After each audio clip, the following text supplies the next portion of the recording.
Connaissez-vous le Fright Dome Five Nights at Freddy's? Alors si vous êtes un gros fan hardcore de FNAF depuis la sortie du tout premier jeu en 2014, vous devez peut-être connaître, mais vu que c'est quelque chose qui s'est passé aux États-Unis, je me devais quand même de le mentionner parce que peut-être que certains ne savent pas ce que c'est. Le Five Nights at Freddy's Fright Dome était une attraction officielle Five Nights at Freddy's, acceptée par Scott, etc., qui a ouvert en 2016, donc il y a 8 ans, à Las Vegas. C'était la toute première attraction officielle de FNAF et si j'ai envie de vous en parler, c'est parce que l'année dernière, en 2025, au Halloween Horror Night, on a eu une maison hantée FNAF de bien meilleure qualité que cette toute première attraction à l'époque au Fright Dome, mais c'était en 2016, donc c'est à l'époque où les premiers jeux FNAF avaient explosé, et du coup, pour surfer sur cette mode, Scott avait décidé de faire plaisir aux fans et d'ouvrir une petite attraction FNAF à Las Vegas. Mais depuis, bien évidemment, cette attraction a fermé et elle est restée ouverte que très peu de temps. Elle n'est pas restée ouverte pendant 4 à 5 ans. Voici le pitch de l'attraction. Le célèbre restaurant Freddy Fazbear Pizza est fermé pour la nuit. Les visiteurs peuvent donc découvrir le restaurant sans avoir à se méfier du garde de nuit.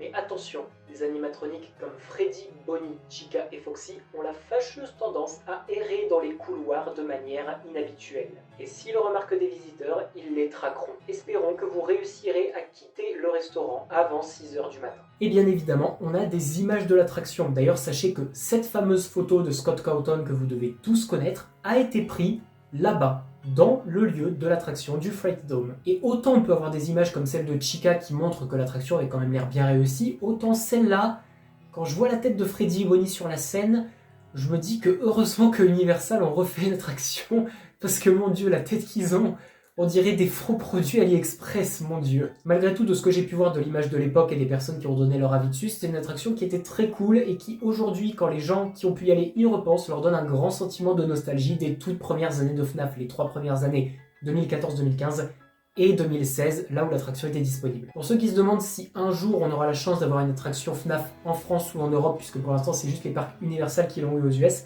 sachez qu'il y a un parc Universal Studios qui est censé ouvrir en Europe d'ici 2031. Je sais, c'est dans un moment, mais en même temps, il faut bien construire le parc. Ce sera donc en Grande-Bretagne, sûrement en Angleterre, c'est le pays de Grande-Bretagne où il y a le plus d'habitants, donc ce serait plus logique de le mettre là. C'est là-bas qu'il va ouvrir, un peu comme Disneyland Paris, qui est le parc Disney européen, c'est ouvert en France. Bah là, le parc Universal Studios européen sera en Angleterre. Peut-être que du coup, dans ce parc, on aura le droit aussi à l'ouverture de la maison hantée Five Nights at Freddy's, qui se trouve déjà au parc Universal de Hollywood et de Orlando, mais cette fois-ci, pour le parc anglais, qui sera donc beaucoup plus facile à accéder puisque c'est littéralement un pays qui est à côté du nôtre. Et bien évidemment, si ça ouvre et qu'on a une attraction FNAF dedans, comptez sur moi pour vous tenir au courant, y aller et vous faire un vlog. Mais en tout cas, sachez que je serai l'un des premiers à y aller à mon avis, parce que si ça ouvre, j'ai vraiment envie d'y aller. Quand je vois un petit peu à quoi ressemblait celle des US, franchement, si celle qui ouvre en Angleterre, si jamais ça ouvre, est de la même qualité, ça va vraiment être excellent d'aller faire un petit tour là-dedans. Et bien évidemment, si vous voulez vous tenir au courant de toutes les actualités FNAF, films, jeux, événements, etc.,